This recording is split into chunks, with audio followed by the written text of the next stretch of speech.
Hey you guys, I just want to do a quick little video, kind of do a little demonstration on a bit of a spreadsheet that I use for my trip planning needs. It's more for the distance and shift and overall hours management part of it. Now I'm not going to show you any maps or weather or any kind of parts like that. It's more like just do I have the hours to cover the distance I need to cover, and the amount of time that that I need to cover it in, and little things like that. I'll give you some ideas on how to set this up, also, in case you. I mean, some of you, this might be a little bit nerd kind of stuff, I guess, but so be it. At least with this, I have an easy way to know whether I actually have enough hours to cover a certain load that might be offered to me or something. So I want to make sure I'm giving them the right information, and I want to make sure I'm staying up to date on whether I'm good on my ETA or not as well. So you can never go wrong with good communication and having as much information as you can. All right, so I'm going to show you just a piece of the spreadsheet I use. Okay, this is basically what it looks like here. Basically, I fill these out also, but I'm gonna start right here. I created this sheet here when I was still a Sierra England driver and had I usually had trainees on the truck with me and could run team speed. So this part of it here can actually tell me how long, what my ETA will be, whether I'm running team or solo. Now, difference here between team and solo is obviously that solo drivers require 10-hour breaks. So every time, every multiple of 11 hours that's needed, you got to plan in a 10-hour break.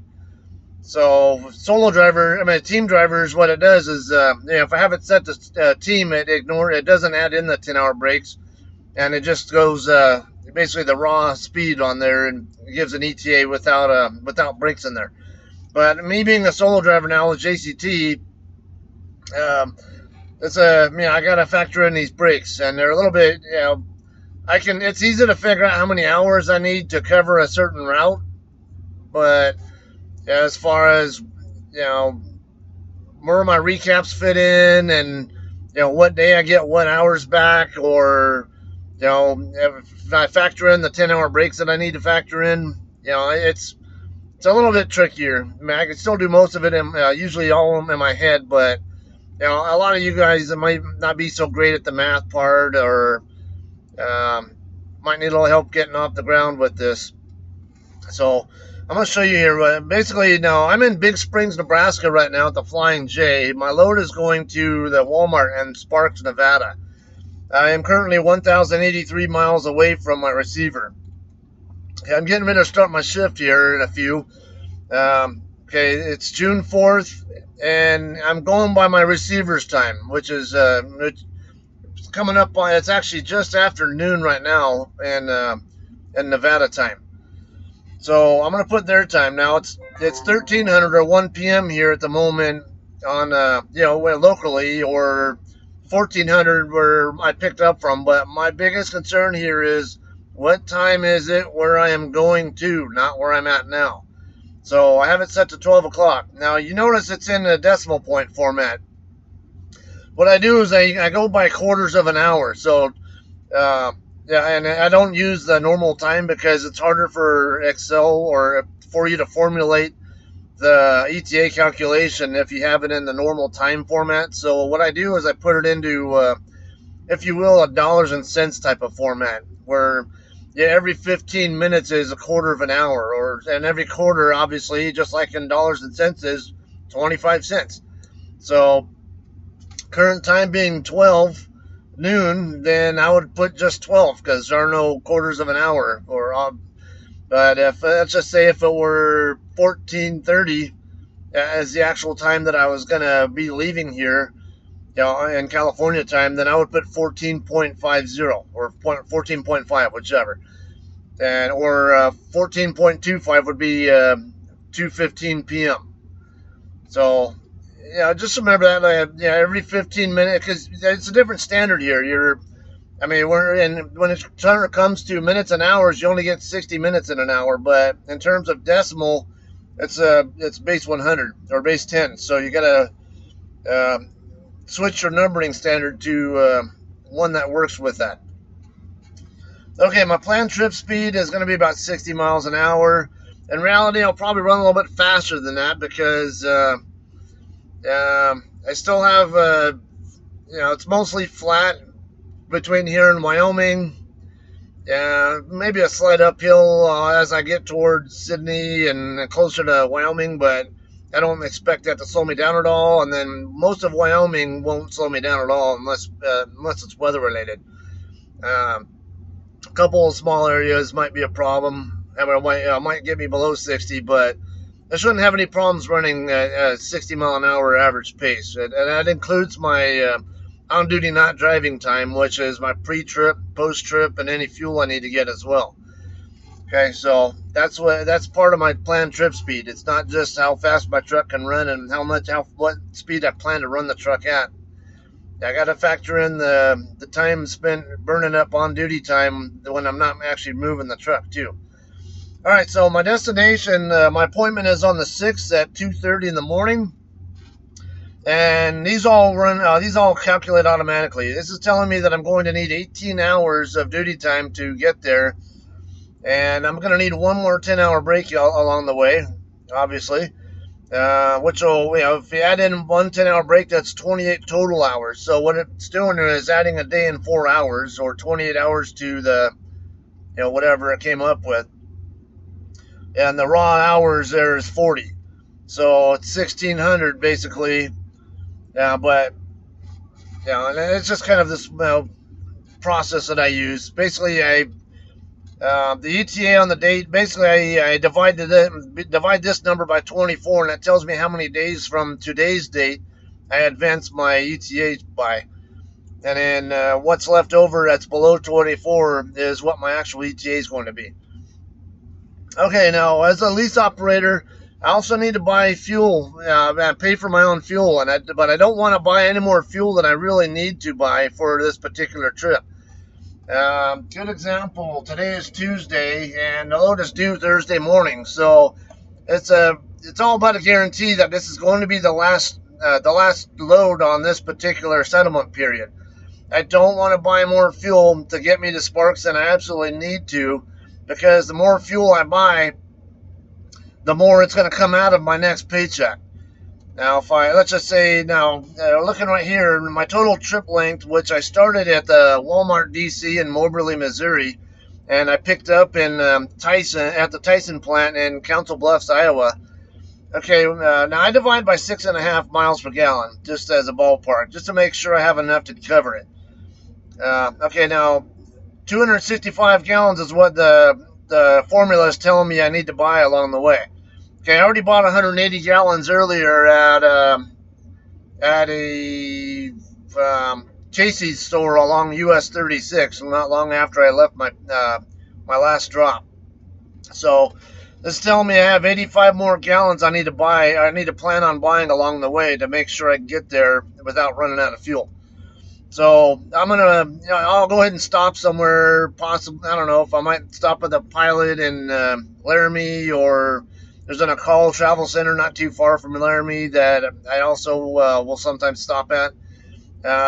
They tend to be the cheaper areas along that route. So I'll get myself about 85 gallons. Stop myself right at 85, even if I can put more. Like I say, let's just say if I put 50 extra gallons of fuel in. And let's say it's three gallon. Let's just say it's $3 per gallon. It's actually more than that, but I gotta work with a round number to make it easy. All right, 50 gallons at $3 per gallon is an extra $150 that I'm going to spend on fuel if I buy that extra 50 gallons. It's $150 worth of fuel that I do not need. So what I'm going to do is just buy only enough fuel to get me 2 Sparks. I can save that $150, or maybe it might cost me a little bit more on the next trip, in terms of short-term costs. But this is something that you got to consider as a lease operator or an owner op as well. When you're buying your own fuel, think about short-term versus long-term fuel expenses. I can also go ahead and max out my tanks anyway, and go ahead and pay the extra couple $100 now in return for not having to buy fuel in California on my next trip, for all I know. Because I'm almost certain, because if I have time off coming next week, I need to think about that fact that my reload's probably going to be in California, and I'll probably drop in our drop yard in San Bernardino on the next trip. So I don't want to have to spend money on fuel in California if I don't need to. It's a lot more expensive, and I'd say an average price there is at least a good 45 cents per gallon more than it is outside of California, at least for diesel fuel. So every 100 gallons of fuel you buy is an extra $45 of expense. So keeping that in mind here, though, do I go ahead and cost myself $200 in the short term, for example, in return for saving $45 more in the long term? Or do I go ahead and save myself in the short term at a greater cost in the long term? These are decisions you have to make on your own, and it's part of the fun, I guess, of running your own truck, or having to buy your own fuel, at least, and being responsible for it. You have to budget. So these are just, hopefully that helps some of you guys out who might have any thoughts at all about leasing and own at some point in time, or buying or having your own truck, maybe whether it be running on your own authority or running on another company's authority. Okay, another part here, I have a recap planner. So what I do here is I go to my summary page on my Qualcomm unit, which I use the OmniTrax. The summary page, I just look at my 70-hour clock. That's what I put right there. I have 1831 left on my 70. And then I go to my 8-day page, and starting from the bottom and work my way up to the top, I put my total on-duty time that was on, from the lowest point to the highest point, or basically from the furthest out date to the most recent date. So if I go to the very bottom of my 8-day page, you're going to see that I don't have any recaps coming back tonight. And then tomorrow night I get 7-Eleven back, and and so on and so on. Okay, well, I need 18 hours to work with. Do I have 18 hours to work with to get me there by the 6th? Okay, as you can see, I actually have just enough to get there on the 5th. And I'm running a 5th at 1600 ETA, so I could actually get there on the 5th with what hours I have, and I don't have to worry about rolling into my June 6th recaps in order to get there. Now, if I do run over a little bit late, let's say I do run just a little bit short on hours because of something that's unforeseen, like traffic or weather or something that slows me down to where I'm going to need more than 18 hours to get there, then not a problem, because one, I want to plan on being in Sparks by 1:30 in the morning, basically about an hour before my appointment time. And also keep in mind that I get my recaps by Central Time Zone, not Pacific. So that means my recaps roll in 2 hours before midnight at my receiver's time. So I have that option to, the luxury of being able to roll into those recaps if I absolutely have to. That's all for that part. And the last part I have here is basically plan miles per shift. Now, I don't tend to plan more than maybe 700 miles, or actually, let's go down here. What it does, it takes how many miles I have left to cover right here and divides each of them by how many shifts that I might want to consider taking to get there. Now, on a longer 3,000 mile route, then I might need 5 or 6 shifts to get there, perhaps. But on something like this now what it does, it tells me if I wanted to take 6 shifts to do it, I need to average 181 miles per shift to do it. And that'll take roughly about 3 hours of drive time each shift.